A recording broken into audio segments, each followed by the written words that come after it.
Pulso Animal es presentado por Clínica Veterinaria Andalue. Hacemos realidad la mejor amistad. Brit Chile, alimentos para tus mascotas. Boutique Maritza Guzmán, elegancia y estilo. Ecoland, promoviendo el bienestar de sus clientes.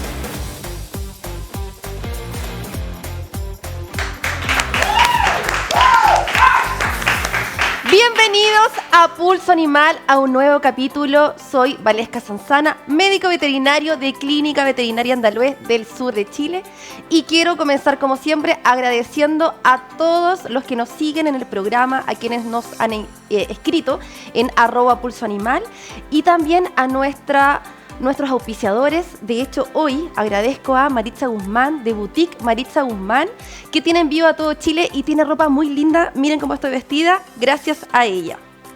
Y ahora quiero comenzar, como siempre, con un caso clínico. Vamos a ver la historia de Panchito, un gatito felino, el cual fue atropellado, y vamos a ver su historia. Hola, mi nombre es Carlos Mena, soy médico veterinario de la Clínica Veterinaria Andalue, soy médico traumatólogo, y hoy queremos presentar un caso bien interesante de un gatito llamado Panchito. Panchito tiene 3 años y sufrió una fractura en una de sus tibias, en una de sus patitas. Y además de eso, encontramos que tenía un postón acá, no sabemos hace cuánto lo tiene, pero el motivo de consulta fue esta tremenda fractura y la luxación de la cadera del mismo lado derecho. Es una fractura súper compleja de reducir, de estabilizar, principalmente por 2 cosas. Una es que la tibia, en su parte más distal, que es esta, había un cabo súper pequeño para poder colocar tornillos, y este estaba en bisel. Entonces tuvimos solamente este espacio para poder colocar una placa.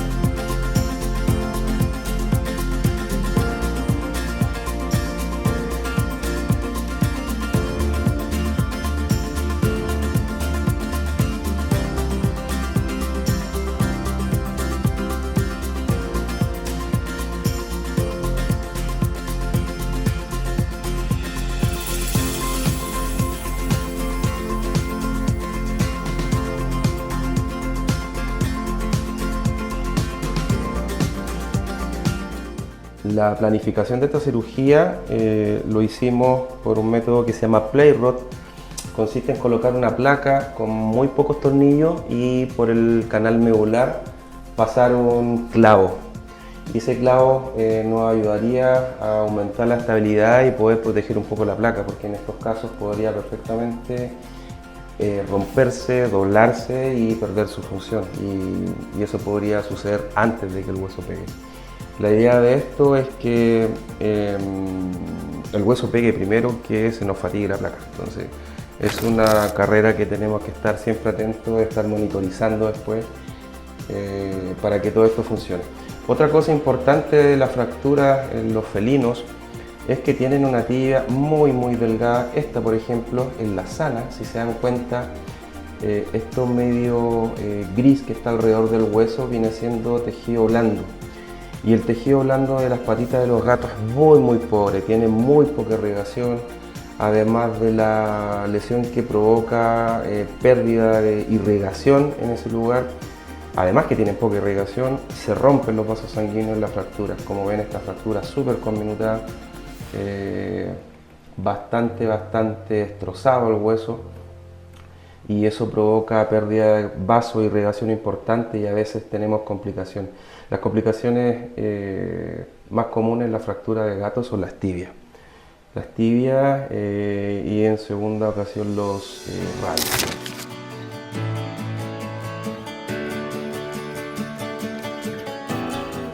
Fue un desafío tremendo. Acabamos de terminar la cirugía. Favorablemente con Panchito logramos estabilizar la fractura.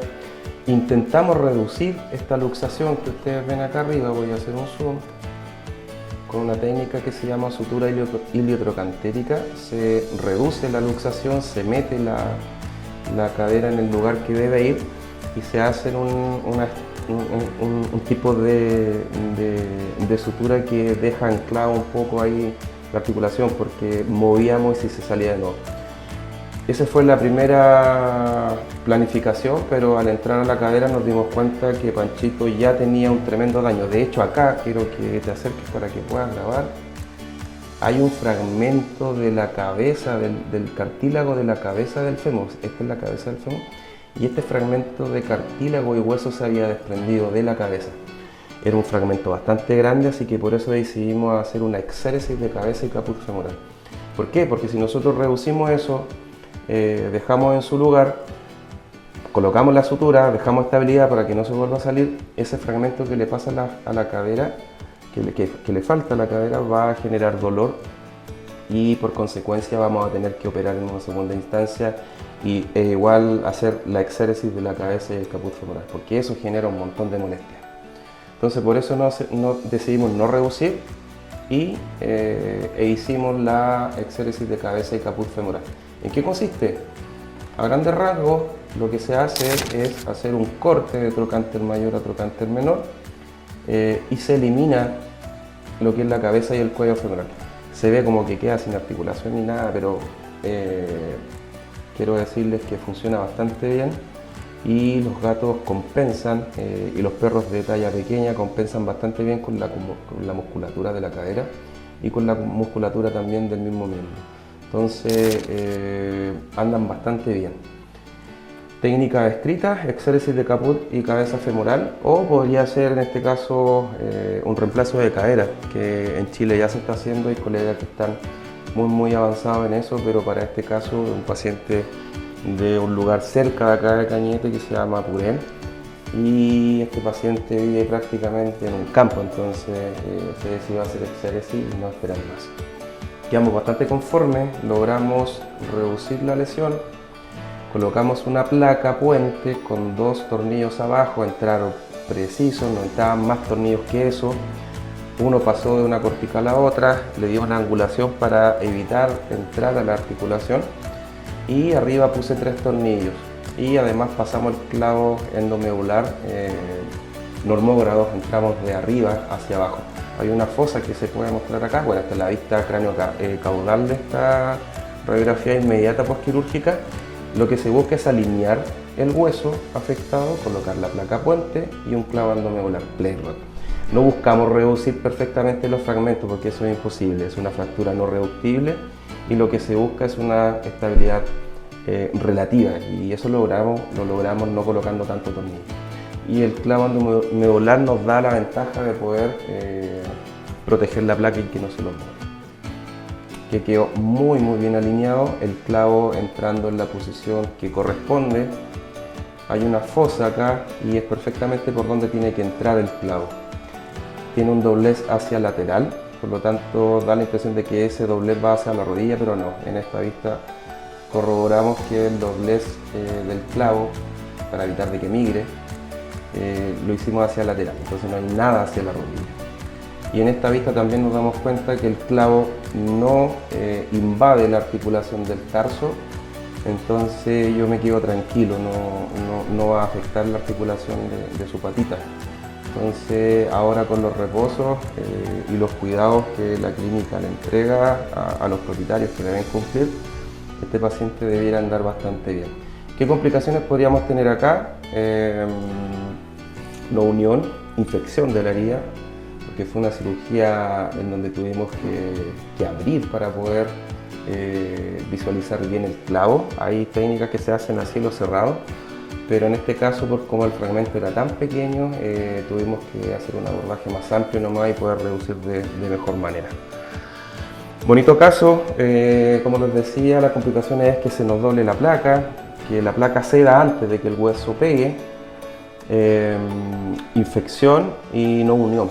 De repente, por la actividad de los pacientes, sobre todo estos pacientes que viven en el campo, le abren la puerta y no los ven en una semana. Entonces, apelamos al cuidado de los dueños y hacer un seguimiento radiológico cada 3 o 4 semanas, controles médicos, 1 o 2 veces la primera vez a la semana y después ya viéndolo toda la semana para ver el tema de la herida, el retiro de punta y todo eso.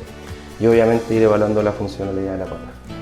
Pero eso, esperemos que funcione todo bien y apenas tengamos novedades, en este caso vamos obviamente a compartirlo.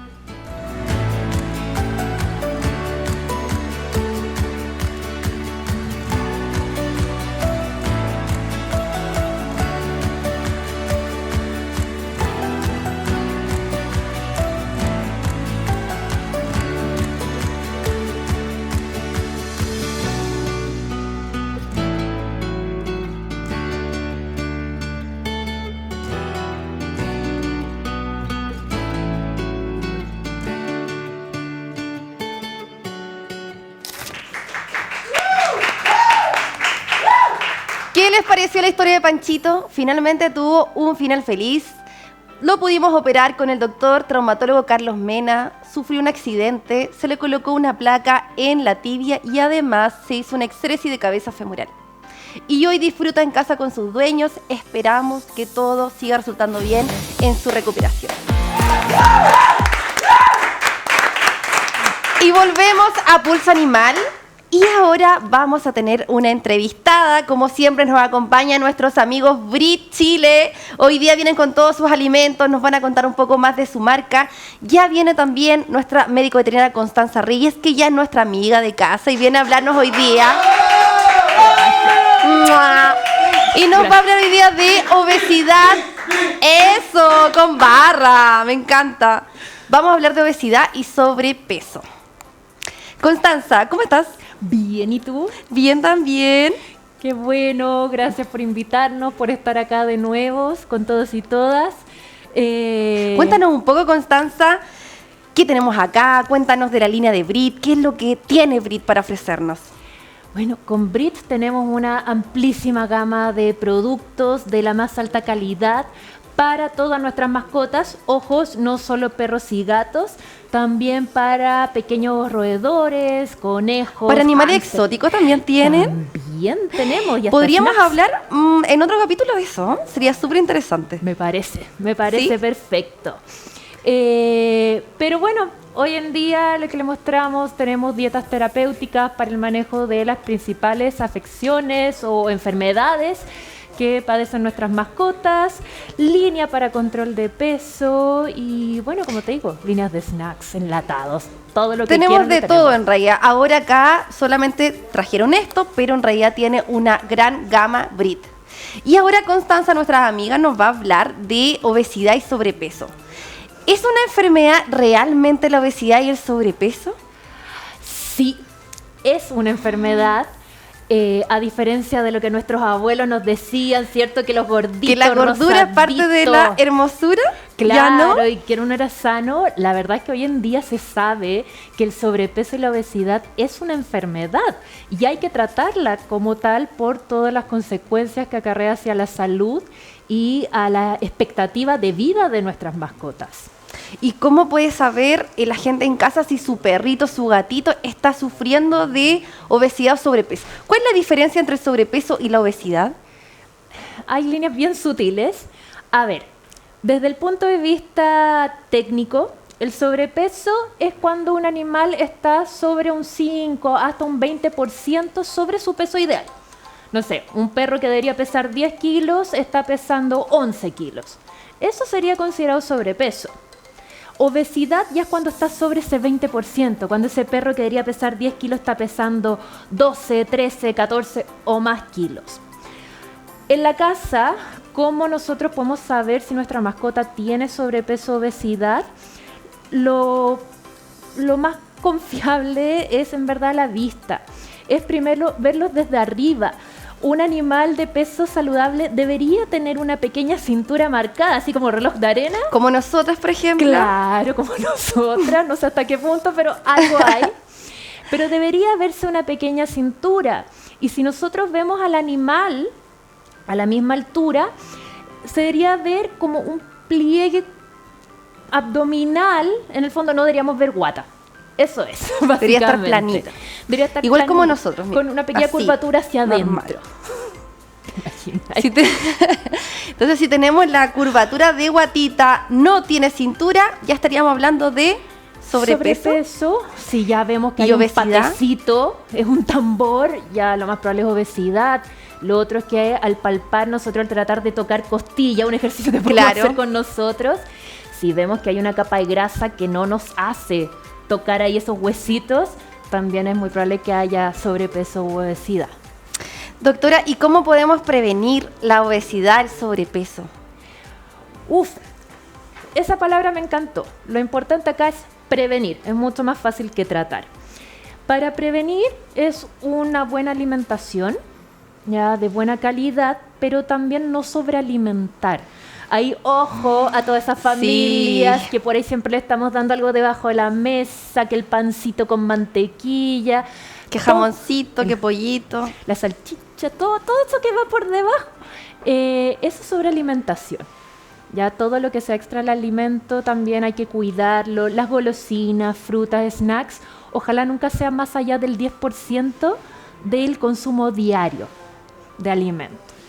Eso, actividad física, no son cosas muy distintas a lo que deberíamos hacer nosotros. Controlar lo que comemos, cantidades que comemos y actividad física.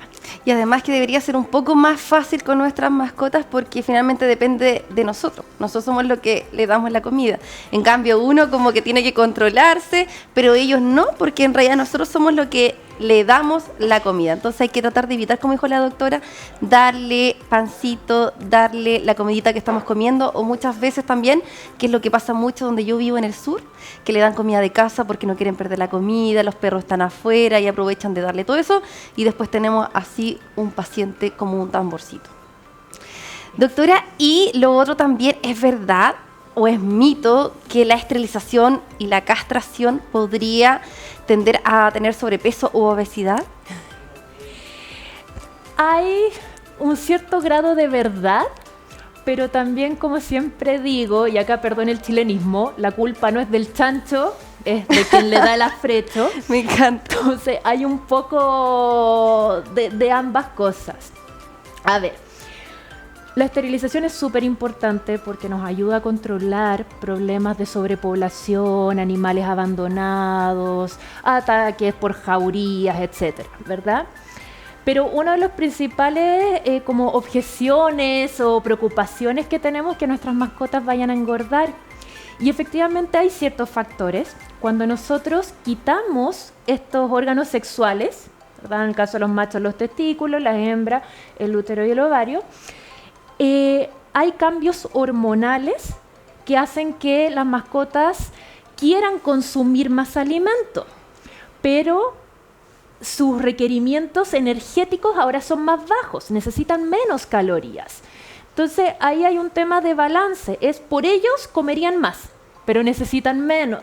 Entonces ahí nosotros tenemos, como tutores responsables que somos, tenemos que hacer un ajuste, tenemos que balancear las cantidades o en su defecto buscar alimentos que puedan ayudarnos a que sea más fácil ese control de peso sin que pasen tanta hambre. Qué bueno que nos haya respondido esa pregunta porque es lo que vemos todos los días en la clínica diaria. La gente nos pregunta que no o quieren decirnos que no van a esterilizar, que no van a castrar porque no quieren que su perro sea gordo.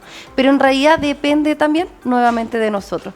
Una vez que esté castrado, esterilizado o un poquito antes, ya se puede empezar a utilizar un alimento que puede ser light. De hecho, podría hablarnos de eso, doctora. ¿Cuáles serían los alimentos que deberíamos recomendarles en esta etapa de vida a los pacientes? A ver, si tenemos perros o gatos, acá voy a hablar para ambos lados, que son ansiosos en sí para comer, por ejemplo, los Beagle, los Westie, todas estas razas que les encanta comer, lo que podríamos hacer es empezar con un manejo nutricional cambiando un alimento light. Lo que sí quiero dejar súper en claro, por favor, para todos los que nos están viendo, los alimentos light no sirven para bajar de peso, son de control. Para ¿ya? prevenir, entonces. Para prevenir. En el fondo es dar un alimento que tiene un poquito menos de calorías, tiene un poquito más de fibra y proteína para ayudarnos a la saciedad.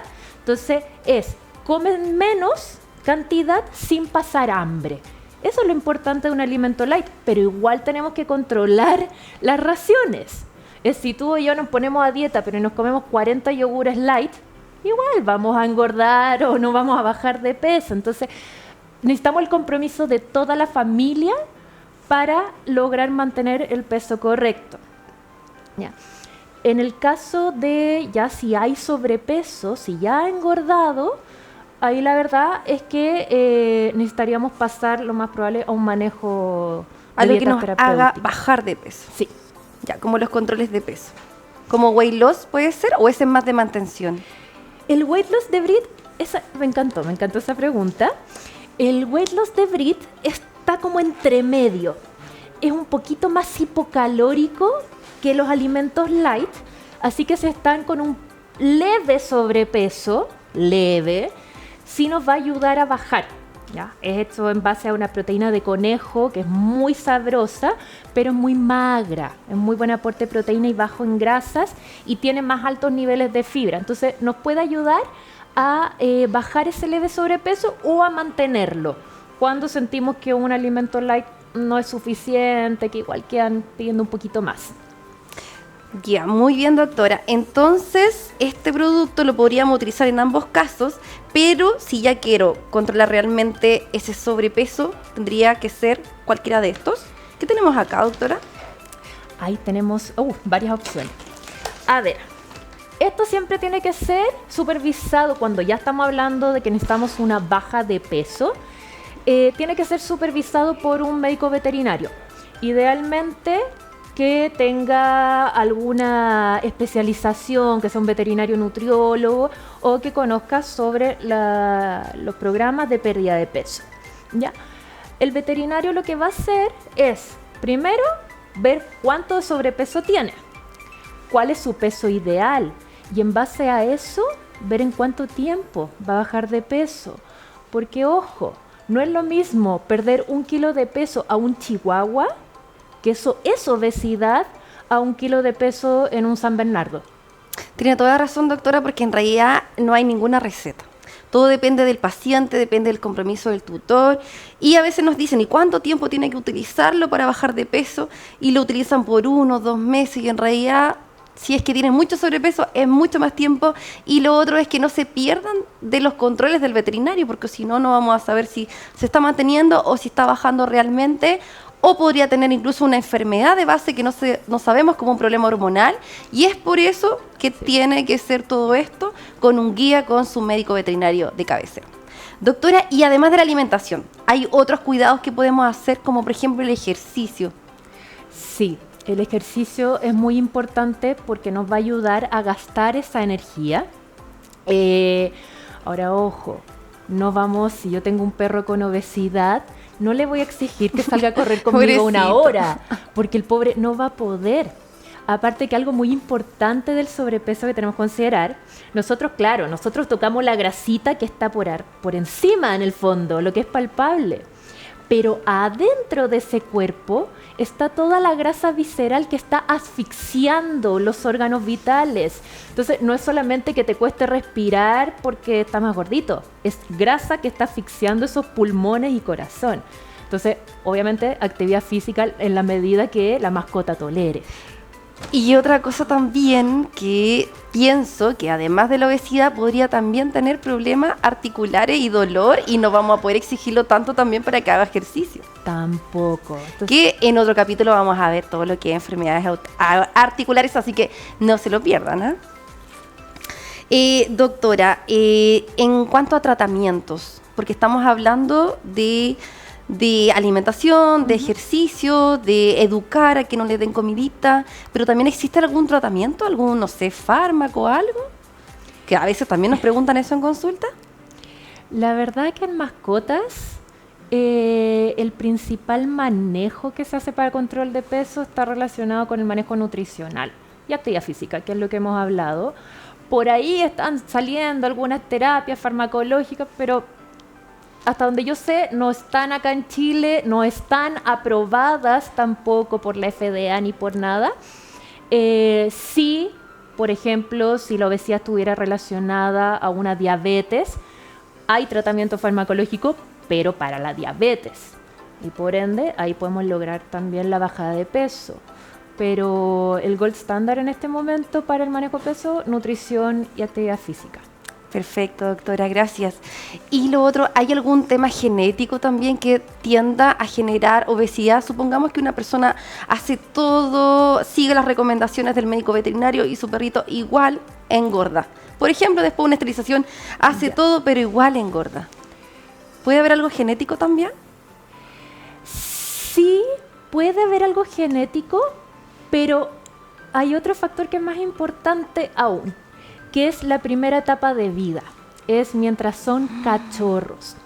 La ganancia de peso, que se define como el exceso de grasa, eso es obesidad o sobrepeso, exceso de grasa, se determina en la etapa de cachorro.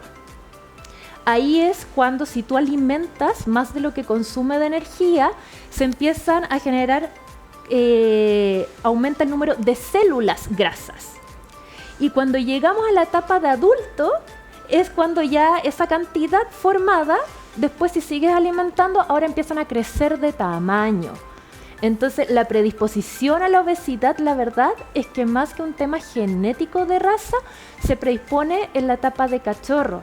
Y como tú dices, eso depende netamente de nosotros, que somos los responsables de alimentarlos a ellos.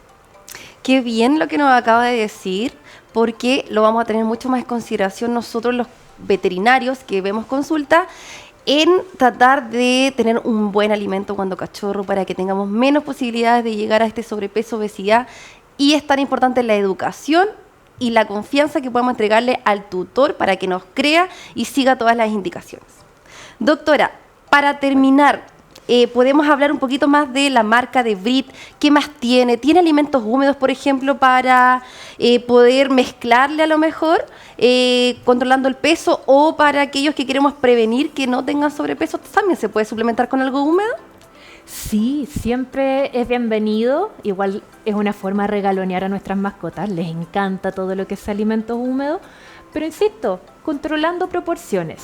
Si vamos a dar dietas húmedas, latitas o estos que vienen hoy en día que son más como tipo caldo, lo que tenemos que hacer nomás es tener cuidado de bajar un poquito la ración. Bajamos un poquito de esto, suplementamos lo otro. Y en gatos, que gatos también se recomienda mucho que consuma dieta blanda.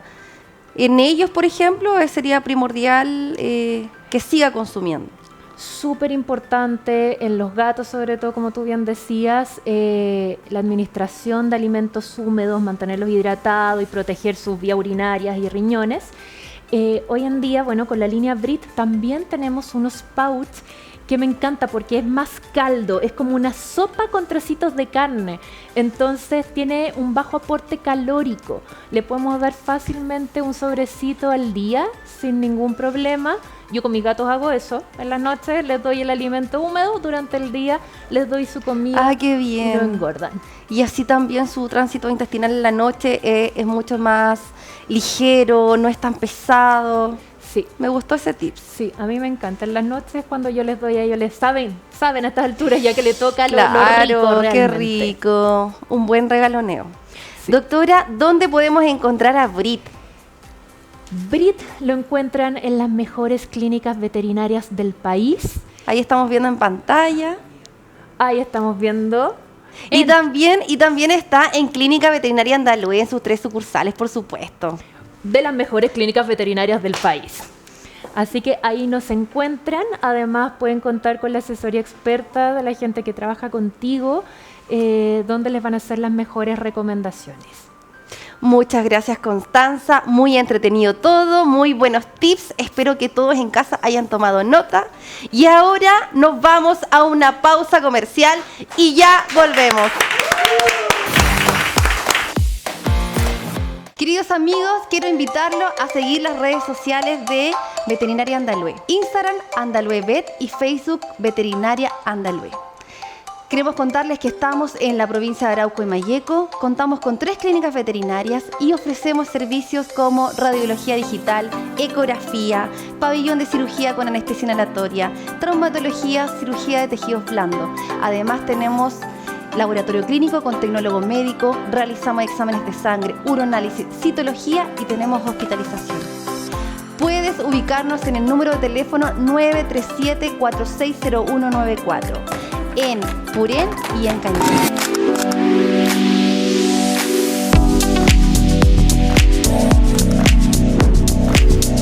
En Pulso Animal estamos con Boutique EMG. Cuéntanos por favor, Maritza, ¿qué es Boutique EMG? Boutique EMG es una boutique que está ubicada en la ciudad de Cañete, octava región. Nuestra boutique es una tienda donde puedes encontrar ropa formal, semiformal, vestidos de fiesta, vestidos de galas y también podrás encontrar tallas de la XS hasta la 2XL porque siempre pensamos en todas las mujeres. ¿Y dónde podemos encontrarte? En nuestras redes sociales tenemos Facebook, es Boutique MG Maritza Guzmán y en Instagram Maritza 2020 y también en WhatsApp 940-133-190. Porque en Boutique Maritza Guzmán encontrarás elegancia y estilo.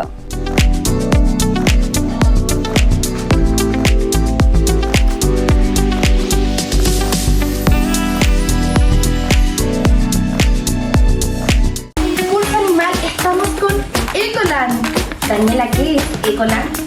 Ecolan es una tienda que se enfoca en promover el bienestar de sus clientes a través de productos naturales y a través del compost. ¿Y dónde podemos encontrar? Nos pueden encontrar acá mismo en la tienda física Purén Imperial 1119 y a través de todas nuestras redes sociales como página web e Instagram Productos Naturales Ecolan. Porque el bienestar es transversal. Y seguimos en Pulso Animal. Gracias por seguir en nuestra sintonía. No se olviden de escribirnos en Instagram @Pulso Animal. Y ahora tenemos un tremendo invitado. Él es un gran periodista, comunicador. Lleva muchos años en TVN y hace poquito acaba de lanzar un libro llamado La sombra del penacho. Con ustedes, Davor Juranovic. ¿Cómo están? ¿Qué tal? Hola, ¿cómo estás? Bien, muchas gracias por invitarme. Feliz de estar acá, compartir con ustedes y sobre todo llegar a las regiones. Yo que soy de región, me encanta ir a un canal que se dedique y que fomenta las regiones. Así que exactamente, como les comentaba, Pulso Animal está hecho con mucho amor. Nosotros tenemos muchas historias de campo, mostramos humedales, hablamos de conservación y lo que más nos interesa es prevenir y cuidar a las mascotas porque falta mucha información todavía para la gente y con esto vamos a culturizarlos mucho más. Sí, bueno, la televisión es para eso también, pues. Educar, entregar cultura, ser un consultorio para los humanos y también para los animales que son tan importantes. Estamos con millones de animales en Chile, pues. Así que maravilloso que esto pueda llegar sobre todo a zonas rurales que quizás no tienen acceso a un veterinario en el día a día. Exactamente, entonces todo esto va a ayudar a prevenir y así a tenerlos por mucho más tiempo. De hecho, Davor, sabemos que tienes una historia muy linda con una mascotita que se fue hace poco. ¿Podrías contarnos un poco sobre la historia de Luna? Sí, bueno, Lunita fue para mí todo, o sea, la conocí de chiquitita, murió hace 2 meses, como para contar el final de la historia. Era un perrito Westie, chiquitito, amoroso, que la conocí desde su primer día de vida. Vivía en Punta Arenas con mi papá, estuvo mucho tiempo allá acompañándolo a él, vivía con mi papá y la perrita, como es una raza muy delicada los Westie, hace como ya 5 años empezó a tener problemas al páncreas. Ahí estamos mostrando a Luna, qué lindo. Ahí está Lunita, tenía restricciones alimentarias, de hecho en los últimos años se alimentaba solamente de ricota, de zapallo y de acelga, había que moler, solo era una es una enfermedad terrible, especial. La verdad, cuando afecta el páncreas y la verdad es que no duran tanto tiempo, así que estuvieron luchando harto, me imagino. Luchamos mucho, mi hermano es el que la cuidaba principalmente acá en Santiago, la perrita una vez al mes visitaba a algún veterinario o de repente tenía que quedarse internada. Pero fue tanta la conexión que tuvimos con ese perrito. Yo tengo 44 años, tenía otros perros antes, pero este fue tan especial porque era un perrito muy respetuoso, porque era cariñoso, porque, por ejemplo, a mí me acompañó en los tiempos de la pandemia en que estaba encerrado, el perrito al lado de uno, siempre acompañando, siempre haciendo cariño, respetaba a su amo, a mi hermano, a mí y a mi papá, que éramos como los tres, no dejaba que ninguna mujer se acerque a nosotros. Así era muy complicado celosa. Eso. Alguien te saludaba y se tiraba de inmediato encima como para marcar su territorio. Y yo me quedo con los mejores recuerdos porque la verdad es que... ¿Cuántos años estuvo con Tuvo ustedes? 13 años. Y uno la vio como yo, antes le decía yo, cuando partió, cuando comenzó a vivir, yo le decía, Luna, gato, y la perrita, un gato, ¿dónde hay un gato? Y ya al último le decía, gato, y y la perrita como de qué me estás Antes hablando. con mucha energía y después de a Sí. poquito ya se fue apagando. Es el ciclo de la vida y finalmente decidimos eutanasiarla al final porque estaba sufriendo mucho. Y verla sufrir, ver que apenas podía caminar es terrible. Terrible. ¿Y qué opinas sobre eso, sobre la eutanasia? Muchas personas la verdad es que les gustaría hacerlo y otros les complica un poco, pero en tu experiencia... Yo creo que son decisiones muy personales. Tú me preguntas por humanos. Sí. Sí, yo creo que son decisiones muy personales donde en un país moderno como el nuestro ya deberíamos tener por lo menos disponible esta herramienta. Cada uno verá si la utiliza, lo conversará con su familia, pero por ejemplo, para algunas enfermedades debería estar la posibilidad de que uno lo pueda hacer. Que no lo decida el Estado de Chile, sino que cada uno como ser individual, como ser libre, con conciencia pueda decidir si quiere o no aplicar esta herramienta, que es muy fuerte, pero por lo menos en el caso, por ejemplo, de la perrita, ¿qué sacábamos con que siga viviendo si apenas podía caminar, no podía comer, andaba, daba 2 pasos y se caía? Hay que darle la mejor calidad de Sí, vida, po. la verdad. Eso Sí. es importante y como tú dices, depende en realidad de cada tutor. Sí. ¿Y qué opinas de la tenencia responsable? Bueno, yo creo que es clave y creo que cada vez los chilenos estamos más responsables a punta de leyes, porque aquí hubo que hacer un montón de leyes para que progresemos y para que los que tenían estos perritos pitbull y otros que son de razas muy agresivas vayan entendiendo que el perro es de ellos y tienen que hacerse responsables por lo que el perro hace o no hace. Y eso no significa solamente las deposiciones, el perro hizo caquita por acá que hay que recogerla. Significa estar cuidando el daño que eventualmente puedan hacer estos perros. Y hubo muchos casos en Chile de guaguitas, no sé si tú te acuerdas, atacadas por estos perros de razas muy agresivas. Me alegro que se haya regulado, me alegro también que hoy día prácticamente todas las mascotas tengan el chip ya, que hayamos progresado, no solamente en las municipalidades que tienen plata para hacerlo, sino que te diría yo que en gran parte de las mascotas a nivel país ya tienen la posibilidad de hacerlo, que es una tecnología muy barata, pero vaya que ayuda para tener más o menos el catastro de qué es lo que hay, de cuidar a los animales, de encontrarlos si se pierden. Así que creo que vamos progresando, pero nos falta todavía un poquito más porque aún veo gente que le da lo mismo lo que hace o no hace el perro. Exactamente, vamos progresando de a poco, pero sí es verdad que vamos progresando. Hay mucha gente todavía que piensa que los animalitos no tienen sentimiento, que no les, o sea, no les duele, y en realidad es un poco de falta de educación. Pero vamos avanzando. Y Davor, queremos saber, hace poquito publicaste el libro, tu primer libro, Las sombras del penacho. ¿Por qué se llama así? Bueno, ha sido una locura esto del libro. La verdad es que partimos a mitad del mes, estamos viendo algunas del mes de imágenes. junio y es el día del lanzamiento que fue el 10 de julio. Estaba lleno, estaba repleto ahí en la comuna de Providencia, en el Centro Cultural, algo que yo no esperé porque la verdad es que es mi primer libro, primera vez que yo me meto en este tema de lo literario, de relacionarme con las lindo. editoriales, de ver mi nombre y mi libro en una librería. Así que ha sido un viaje maravilloso, muy alejado de las noticias, pero este libro se llama La sombra del penacho porque tiene que ver con las paradas militares. Yo me di cuenta hace 15 años cuando comencé a transmitir la parada militar cada 19 de septiembre de que no había nada de información, que uno pone en Google parada militar y se remite a un solo hecho que sucedió en 1990, pero yo como magallánico me preguntaba, bueno, el año 1978 cuando Chile estuvo a punto de irse a la guerra con Argentina, ¿cómo habrá sido esa parada militar? ¿Habrá sido muy bélica? ¿Chile le mostró los dientes a Argentina? ¿Qué pasó con la parada militar de los años 70, con Pinochet? ¿Qué había pasado en las paradas militares de Eduardo Frei Montalva, de Jorge Alessandri? Y empecé a hacerme un montón de preguntas y la única forma de resolver esas preguntas era investigando. Y para eso hay que invertir tiempo, y es lo que hice yo, de ir durante muchos años, porque este libro me tardó Como 10 años, como 10 años leí en por ahí. terminarlo, en poder terminarlo, porque siempre faltan cosas. Entonces hay que ir a la Biblioteca Nacional, pedir, oiga, me pasa la revista Vea, número tanto, de 1967, después me pasa el Mercurio, las últimas noticias, y vais configurando un mapa de cada una de las paradas militares, pero te encuentras con que escribe y chuta, y me falta este dato, ¿y qué hago? ¿Dónde lo busco? Vuelta a la Biblioteca Nacional. Eso por un lado, que fue un gran insumo para reconstruir las paradas militares que en este libro están desde 1962 hasta Que el fue 2025. cuando empezaron a grabarse televisivamente. Claro, porque yo dije, ¿qué borde le pongo? Toda investigación tiene que tener un borde y las paradas militares vienen del siglo XIX. Me iba a volver loco si las hacía todas, entonces dije ya, cuando irrumpió la cámara de televisión. Y ahí empecé a recolectar información, a investigar. Tuve además el acceso privilegiado y maravilloso a todo el archivo de Televisión Nacional, que es mi casa hace más de 20 años. Y allí durante 17 años de dictadura, la cámara de TVN estuvo en la casa de Pinochet. Entonces hay un montón de cosas que solamente las grabó TVN, que hoy día son videos máster, que tú puedes ver una reunión completa como estamos conversando, que hubo una cámara acá. Entonces todos esos diálogos que estaban perdidos, yo los logré recrear y cuento muchas cosas, no solo de la elipse. Muchas anécdotas también. Muchas anécdotas, pero no solo de la elipse, porque de repente la gente peyorativamente hace caricatura de que el libro cuenta tanques, soldados y aviones. No es así. Es un libro de política, es un libro de la democracia, un libro que cuenta el estado en el que estaba la relación cívico-militar. El roce que podía haber ahí también en esos momentos, políticamente. Claro, porque la gente repite siempre, bueno, Pinochet con Elwin no se llevan bien. Chuta, pero no se lleva bien hoy día el presidente Boric con el general Iturrega del ejército. Pero ahí tienen que estar. Y hacerse como que buena onda, darse la mano. Pero también hubo fricciones para atrás. O sea, Eduardo Frei Montalva tuvo 4 comandantes en jefe del ejército en 6 años. O sea, la relación no era buena. O sea, la iba cambiando, iban cambiando. Iban cambiando porque era más deliberante el ejército en aquel tiempo. Y en los años de la dictadura militar, yo siempre me preguntaba, bueno, me acordaba yo además en Punta Arenas, que siempre las paradas militares comenzaban con el cántico de cumpleaños feliz en la casa de Pinochet. Como que esa imagen la tenía imborrable en mi cabeza. Y dije, bueno, ahora que uno ya está más viejo y que comprende mejor las cosas, me di cuenta que los 19 de septiembre era un acto de disuasión, pero también de propaganda, donde pasaban muchas cosas, en la que Pinochet era el protagonista, también la junta militar, y a él, por ejemplo, le regalaban en cada parada militar un montón de armas, pistolas, rifles de la guerra del Pacífico, un montón de cosas bélicas que yo me pregunto dónde están hoy día, que ganas de saber dónde están esos objetos. ¿Y esa información no la tienes en realidad? O sea, toda la información está hoy día en el libro, tiene más de 400 páginas, ha sido un éxito en venta, hemos salido ya en varias semanas consecutivas, de hecho en el ranking del Mercurio, que es el más prestigioso, que hace como el recuento de todas las librerías del país, y estoy entre los más vendidos de Chile, así que para mí ha sido una sorpresa fantástica.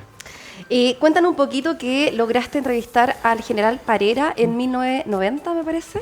Cuéntanos un poco de ese hito. Lo que pasa es que cuando tú hablas de las paradas militares, como decía al comienzo, tú escribes paradas militares en Google y se remite todo al 19 de septiembre de 1990, donde la gente se acuerda que un general se paró frente a Patricio Aylwin, le hizo así y no pidió permiso para iniciar la parada militar. Entonces tú cada vez que hablas de las paradas militares, la gente te dice, oye, yo me acuerdo que una vez un señor, y eso es todo. Entonces yo me pregunté a esta altura de la vida, ¿dónde está este señor? ¿Está vivo? ¿Contó su verdad alguna vez? ¿Alguien lo fue a buscar? ¿Alguien lo entrevistó? Y no había nada de información. Qué bien. Yo llegué donde él está vivo, llegué a él hace un par de años, esto fue más o menos el 2020, 2021, cuando estábamos en pandemia. Pedí su hoja de vida primero al Ejército de Chile vía transparencia, lo cual fue denegado por el Ejército. Tuve que apelar a ese fallo al Consejo de la Transparencia, es la única forma de investigar, y finalmente el Consejo de la Transparencia falló a favor mío. Y el Ejército se vio obligado a entregarme esta hoja de vida. Le pagué por las fotocopias 3.040 pesos y me fui con mi carpeta así un legajo de cosas. Y allí la familia del general Parera, se alertó porque estaba yo, periodista, pidiendo la hoja de vida de este señor. Y ahí se comunicaron conmigo y empezamos a dialogar hasta que yo les dije, oye, mira, yo ando en esto, no tengo nada que ver con otras cosas que se pueden cuestionar la figura de él, yo ando solo el tema paramilitar. Y finalmente, después de hablar con los abogados y todo, accedieron. A hablar conmigo, y es lo que yo cuento ahí en el libro, en que está la entrevista de él, están cosas por transparencia, también hay mucha información. ¿Y él igual estaba feliz de que lo entrevistaras? Sí, fue una entrevista vía correo electrónico, es lo que me pidió él y también su abogado, de que fuera por correo electrónico para que queden los respaldos en el fondo de lo que allí se dijo. Y bueno, cuenta su verdad, pues. Es una de las cosas más atractivas que tengo en el libro, cuenta por qué ese día no le pidió a ojos de muchos permiso a Patricio Aylwin para iniciar la parada militar. Pero es un gran hito que te haya dado lugar a hacer la entrevista, eso es algo muy lindo. Sí, bueno, es así esta cosa del periodismo investigativo, hay que tocar puertas, no pensar, no me va a hablar, hay que ir y tocar la puerta y en una de esas te habla y ya me habló, pues. Estuviste 10 años investigando, ¿qué fue lo que te gatilló para hacer esto? Mira, lo que pasa es que yo llevo muchos años ejerciendo el periodismo. Estoy desde el 2002 trabajando en televisión, trabajé en Canal 13 3 años, llevo 21 años en Televisión Nacional de Chile y siempre he sido un periodista como que me pregunto cosas, como que me ha cargado ser autocomplaciente y siempre intento hacer como cosas distintas. Y cuando partí transmitiendo la parada militar el 2011, que fue la primera vez, saqué los datos que estaban como a la vista, el 2012 saqué los mismos datos y el 2013 ya dije, oye, no puedo estar todos los años repitiendo lo mismo, como si fuera un poema de la Gabriela Mistral, en que yo me paro y digo, oye, esto y esto otro, aquí hay que buscar más información. Y ahí empecé a comprar diarios, los encargaba con los anticuarios de Valparaíso o con amigos míos acá en Santiago, gasté una fortuna en revistas y diarios viejos y gasté mucho tiempo también en ir a la Biblioteca Nacional y tenía tantos datos que después dije, oye, tengo que ordenar los datos y ¿para qué me los voy a dejar yo en mi computador guardados? Mejor hagamos algo como bonito, y ahí lo empecé como a novelar, para ocupar una palabra. Afortunadamente yo he tenido siempre como buena redacción, fui ayudante de todos estos ramos de redacción en la universidad. Mateo, y por muy, lo que supe. muy Mateo siempre. Entonces empecé a escribir y el libro lo terminé como el 2021. Eso es como para ser súper sincero. Y el 2021, este país estaba loco, porque este país se polarizó después del estallido social y todo aquello. Dije, este no es el tiempo para publicar un libro que tenga que ver con las paradas militares, así que dejé mi texto madurar ¿Y en no el estabas como computador. ansioso ya que habías terminado y quieres Sí, publicarlo? tenía una locura de soltarlo, porque uno necesita soltar a la guagua, que la guagua salga a la librería, Sí. pero cada año que pasaba o cada mes que pasaba le iba faltando información, porque yo quería hacer hasta la última parada militar. Y en el verano dije, ¿sabes qué? Si esta cuestión no la hago ahora, este 2025 ya, chao. O sea, aprieto resetear y se fue el libro. Y dije, ya lo voy a terminar. Y ahí empecé a contactarme con algunas editoriales y partimos con esto, con la editorial Trayecto, que es la que en el fondo me permitió publicar el libro, que ha sido un éxito en venta, porque en el mundo literario, si tú vendes 400 o 500 libros, te fue súper bien. Ya va en la tercera edición. Yo voy en la tercera edición. Claro, si vendes 1000, te fue maravilloso. Y yo ya he vendido más o menos como 2500 ejemplares, que para el estado de las editoriales chilenas es harto. Y estamos todavía en... Y esto ya como 2 semanas solamente. Claro, y me queda todavía agosto, me queda septiembre, que son los meses en que yo creo que al libro le va a ir un poco mejor. Así que maravilloso. Voy a estar además el 22 de agosto en Punta Arenas, en la Feria del Libro, en regiones, en mi región. Así que feliz, po. Feliz todos Que los... amas tu región a todo Sí. esto. También yo tengo un familiar, un contacto, Susana Suárez, que es hija ilustre de Punta Arenas. No sé si la conoce. No. Ella también escribió un libro Ya, de su vida en la isla Picton cuando llegaron de Europa. ya. No tengo el gusto de conocerlo, por lo menos no la recuerdo en este instante. Davor, ¿nos puedes comentar un poquito o adelantar algunas anécdotas de tu libro como para que la gente se entusiasme y quiera también leerlo?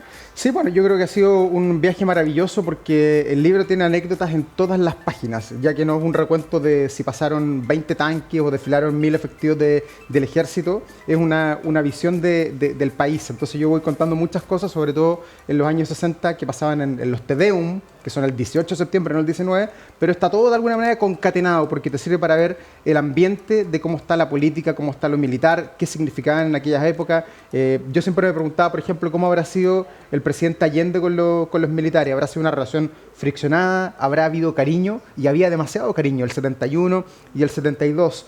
Descubrí, por ejemplo, en mi investigación que Eduardo Frei Montalva, que para mí es un presidente maravilloso, de los que más ha hecho y ha dejado legado en el país, había invitado en todas sus paradas militares a delegaciones extranjeras, y de hecho había invitado a 2 presidentes de la República, el presidente de Italia y después el presidente de Uruguay. Me encontré también en la investigación, por ejemplo, que en 1968 se cayó un avión en la parada militar, que nadie tenía idea. Po. Sí, eso supe, Y- estuve leyendo ahí el libro y vi esa anécdota de No. que se había caído en esos momentos. Y el tema es que el avión se cayó y mató a 5 personas. No es que se cayó y que fue algo anexo. Se cayó sobre una casa en la Pero población eso, Santa Ema. ¿y eso salió televisivamente en ese momento? No, o a lo mejor salió, pero no hay registro. Porque hoy día, claro, uno le exige a la tele del 2025, oye, ¿cómo no grabaron esto? Hay que ponerse en los tiempos de los años 60, Claro. en que había una cámara que se reporteaba poco, que había noticieros que probablemente no eran todos los días como hoy que estamos con la locura de la inmediatez. Entonces, por ejemplo, este episodio del 68, que se cae el avión, que mata a 5 personas en la población Santa Ema, a punto ya de pasar sobre el elipse, es un hecho que había quedado en el olvido de la historia del país y que yo lo traigo a colación en este libro. Qué lindo, entonces, ojalá pueda leer completo el libro porque voy en la página 50 en realidad y estaba viendo que en su índice cada capítulo tiene un nombre. Sí, es un nombre que traté de darle yo, un nombre de fantasía, por supuesto, para de alguna manera distinguir a cada una de las paradas militares a lo largo de los años. También crucé mucha información de memorias de otras personas, de memorias de, por ejemplo, de Gabriel Valdés, que ya murió hace un par de años, pero todas las personas que en sus libros de memoria, Ricardo Lagos también, han escrito sobre la parada militar, yo los tomé.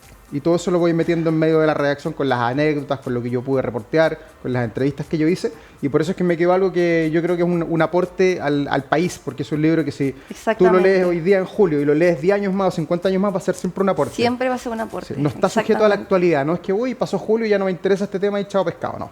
No es así. Oye, ¿y cómo lo tomó el mundo militar? Mira, el mundo militar siempre me preguntan, ¿este libro le gusta al ejército o no le gusta al ejército? Yo creo que al ejército lo descomprime, porque sobre todo en los tiempos del gobierno militar, la dictadura militar en Chile, hoy día el ejército, la marina, las fachas hacen como que no existe. O sea, tú dices Pinochet y como, ¿de qué me estás hablando? No se puede hablar de Pinochet ni del gobierno militar dentro de un cuartel, por ejemplo, o en una vocería de alguien de uniforme. O sea, se va de baja de manera inmediata. Entonces, esa propia historia que el ejército ha tenido que esconderla o sacarla o aportarla, que está muy vinculado al tema de los derechos humanos además, creo que el que la retome o que la tome alguien como externo, como yo, que no tengo nada que ver con las instituciones, más que transmitir la parada militar, creo que es súper bueno porque también permite conocer cómo se manejaba el régimen militar, que veía estas paradas militares como un acto de propaganda. O sea, el 19 de septiembre de Pinochet no partía a las 3 de la tarde en la elipse del Parque O'Higgins, partía el día anterior en La Moneda o en el Diego Portales en los primeros años, con condecoraciones, con invitados extranjeros. Yo llego a varias conclusiones y creo que, por ejemplo, en las paradas militares de ese tiempo se configuró lo que fue el Plan Cóndor, la operación de exterminio que unió a varios países de América Latina por la cantidad de gente que vino invitada, por que esos generales además en sus países llegaron a tener después puestos muy relevantes. Así que hay varias historias que hay que unirlas. Y el libro, la gracia es que se puede leer 2 capítulos hoy día y te lees 2 capítulos más la otra semana y como que no, o sea, es de fácil lectura. Lo encuentro fantástico. Espero, como te digo, leerlo completo. Y lo otro que quiero saber, ¿qué percepción ha tenido la gente que ha leído el libro? ¿Algunas críticas o te han dicho algo por redes? Mira, yo la verdad estoy maravillado porque el libro es estático cuando uno lo ve, pero es un libro que está vivo. Y ya me pasa, porque el libro lleva más de un mes circulando, que hay gente que ya lo leyó y que me dice, o me para en la calle, oye, me encantó tu libro, me hiciste acordar de tal cosa, yo pasé en la parada militar de 1986 y tú cuentas ahí tal cosa. Hay gente que me dice, oye, te faltó esto. Bueno, claro, porque finalmente todos vemos siempre la parada militar. Sí, pero todo el mundo está ahí viendo en la televisión. Todos tienen algo que decir Exacto. o que contar o se acuerdan, y eso es lo que más me ha gustado, recibir esta ola, que son críticas positivas, otras negativas. La verdad es que me da lo mismo. Lo importante es que el libro se comente, porque es un libro que está completamente vivo, y si de aquí a, no sé, 5 años lo quiero reeditar, a lo mejor puedo tomar esas cosas que mucha gente me dice, oye, pucha, te faltó tal cosa, yo me acuerdo de no sé qué. Bueno, yo voy anotando, pero en general he tenido una buena crítica, porque es un libro que además no es un libro que tenga alguna tendencia. No es un libro que tú lo ves y dices, este libro es de derecha o este libro es de izquierda. Es un libro que transita por el periodismo investigativo, que es a lo que yo me dedico, y creo que fui bien cauteloso con no marcarme de que este libro es pro esto o anti esto otro. Creo que el libro va por la línea del medio, y eso ha sido parte del éxito que tengo hoy día con él. Qué bien, Davor. ¿Y dónde podemos encontrar este libro para que la gente que está en su casa también pueda tenerlo? Está en todas las librerías. Bueno, en Santiago, en regiones, en Punta Arenas está la librería que leo ahí en Punta Arenas, pero están en regiones, como que al principio, claro, cuesta que alguien te pesque el libro, de que, pucha, este libro, no sé, pero como le fue bien, ahora las librerías llaman y dicen, lo quiero, entonces están las grandes, no sé, Antártica, Feria del Libro, Contrapunto, que leo, pero también en las más chiquititas, que son probablemente las que están en las comunas donde hasta ahora nos pueden estar viendo. Muchas gracias por haber venido. Me encantó hacerte la entrevista y fue un placer conocerte también. Y con este capítulo nos despedimos de Pulso Animal. Nos vemos en el siguiente. Pulso Animal fue presentado por Clínica Veterinaria Andalue. Hacemos realidad la mejor amistad. Brit Chile, alimentos para tus mascotas. Boutique Maritza Guzmán, elegancia y estilo. Ecolan, promoviendo el bienestar de sus clientes.